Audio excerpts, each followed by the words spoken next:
नफ्स किसी शख्स की महफूज नहीं, अब तो अपने ही निगहबानों से डर लगता है। डंके की चोट पे जालिम को बुरा कहता हूँ, मुझे सूली से न जिंदानों से डर लगता है। मोहतरम चेयरमैन साहब, मैं आज इन लोगों की तरफ से बोल रहा हूँ जो दिखते तो हैं, जिनके बारे में बात तो होती है मगर उनकी कोई नहीं सुनता।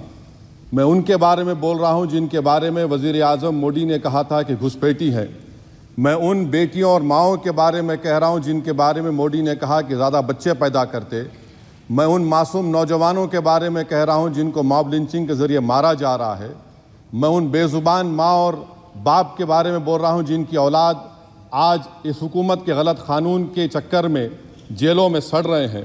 सर, मैं दस्तूर जब इस ऐवान में बन रहा था, संविधान बन रहा था, तो उस वक्त अलहदा वोटर लिस्ट और इंतखाबी रिजर्वेशन की बात आई तो उस वक्त के हमारे फाउंडिंग फादर्स ने, हमारे बुजुर्गों ने, दोनों समुदाय के हिंदू और मुसलमानों ने फैसला किया कि हम इस पर राज़ी नहीं होंगे। बल्कि उन्होंने क्या कहा था हमारे फाउंडिंग फादर्स ने, उन्होंने मुखालिफत की थी अलहदा वोटर लिस्ट की और इंतखाबी रिजर्वेशन की।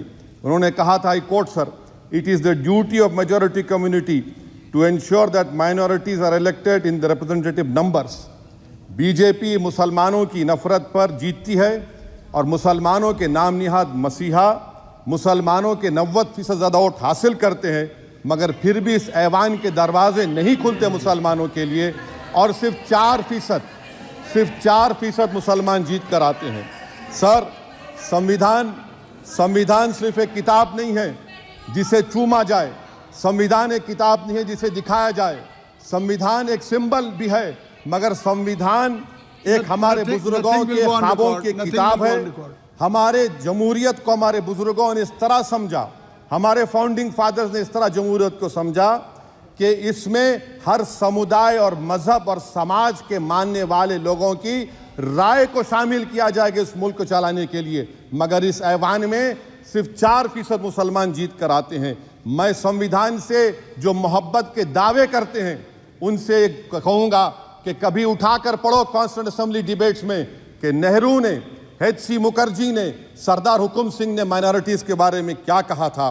सर, वतन अजीज़ का मुस्तकबिल कैसा होगा जब बीजेपी मुझे गायब करना चाहती है और दीगर हिज़्ब इख्तिलाफ की पार्टियां के लिए मेरा वजूद सिर्फ वोट डालना और अपनी खबर में जाकर सो जाना है। इसीलिए आप देखते हैं कि समाजी इंसाफ है सर कि 4% मुसलमान जीत कर आते हैं। सर, इस ऐवान में ओबीसी समाज के एमपी अब अपर कास्ट के एमपी के बराबर हो चुके हैं।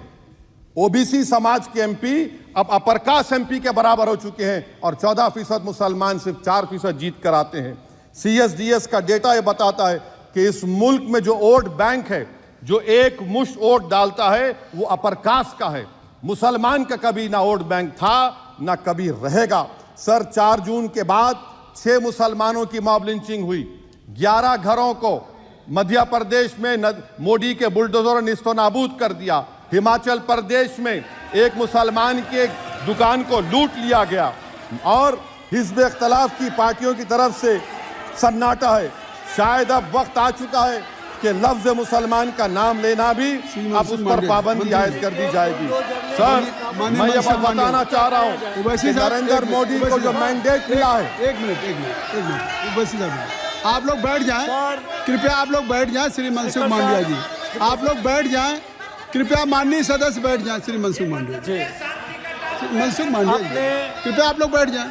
अपने प्रारंभिक कृपया आप लोग बैठ जाएं। माननीय आप लोग बैठ जाएं। माननीय सदस्य ने सदस्य ने अपने प्रारंभिक भाषण में जो शब्द प्रयोग करा है उसको ऑथेंटिकेट करा जाए।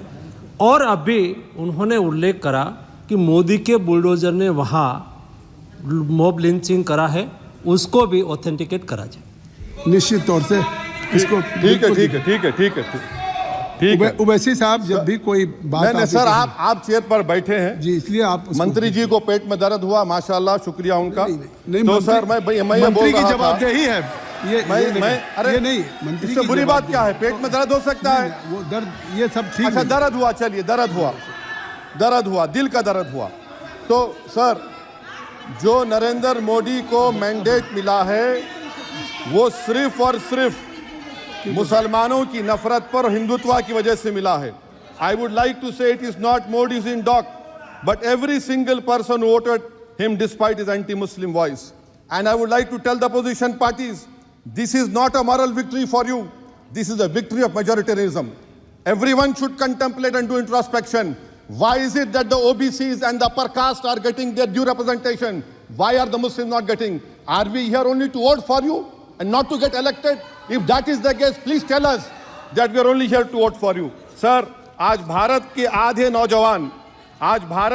नौजवान बेरोजगार हैं और रोजगार की तालाश, बेरोजगारी का आलम यह है सर कि मोदी सरकार के 5 साल में 75 लाख एस्पिरेंट्स की जिंदगी बर्बाद हो गई, 6 पेपर लीक हुआ। बेरोजगारी का आलम यह है सर कि रशिया जा रहे हैं, वहां जाकर अपनी जानों को दे रहे हैं। बेरोजगारी का आलम यह है कि नरेंद्र मोदी रोजगार का कैंप चलाती है नौजवानों के लिए कि तुम इजराइल में जाकर काम करो, उनको कैनन फॉडर बना रही है ताकि फलस्तीनियों की जायदादों को हड़प कर सके। ये भी कंक्लूड कर। अरे सर मेरा टाइम है, कहाँ टाइम है सर? आप ये टाइम ले लिए मेरा सर, मैं 2 मिनट दीजिए। ये विश्वगुरु की पॉलिसी है। इजराइल को 27 टन हथियार जा रहा है। 9 मिलियन भारत के लोग गल्फ में काम करते हैं, क्या असर पड़ेगा? 47,000 इजरायली फलस्तीनी मार चुके हैं। क्या है हमारी पॉलिसी सर? क्यों हथियार दे रहे हैं सर? नस्लकशी हो रही है। सदर जमहूरिया के खुतबे में राष्ट्रपति के सर, मैं उसी पे बोल रहा हूं सर, उसमें लिखा हुआ है फॉरेन पॉलिसी के ऊपर, आप पैराग्राफ नंबर 25 देख लीजिए। सदर जमहूरिया में सैचुरेशन अप्रोच है। क्यों नहीं मोदी सरकार माइनॉरिटीज को तीनों स्कॉलरशिप को डिमांड करती है सर? उसको आपने बजट कम कर दिया सर। बनारस का बुनकर 18 महीने से मंडी का शिकार है, सूरत और बेंगलुरु जा रहा है सर। आखिरी बात कंक्लूड कर रहा हूं, आखिरी बात सर, पनून केस में निखिल गुप्ता, मोदी ने कहा था कि हम घर में घुसकर मारा, तो निखिल गुप्ता को किसने ऑर्डर दिया था पनून को मारने का? अगर नहीं दिया तो उसको बचाइए, और अगर दिया नहीं तो फिर उस पर पीएमएलए क्यों नहीं लगाते? सर समाप्त करो। कमेटी बनाई आपने, उसका क्या हुआ? सर हम एससीओ को नहीं जा रहे। सर मैं आपको बता रहा हूं कि मैं अपनी इस तकरीर को टीपू सुल्तान की नजर, सुनिए सर, अब हो गया, खत्म कर रहा हूं सर। मैं अपनी तकरीर को टीपू सुल्तान की नजर कर रहा हूं। ये टीपू सुल्तान की फोटो है, क्या आप इससे भी नफरत करेंगे सर? ये संविधान में टीपू सुल्तान की फोटो है जिस पर वल्लभ भाई पटेल ने साइन किया, श्यामा प्रसाद मुखर्जी ने साइन किया। ये आपकी नफरत है सर। आखिर में मैं अपनी बात को खत्म कर रहा हूं इस शेर पर कि क्या दिन दिखा रही है सियासत की धूप छांव।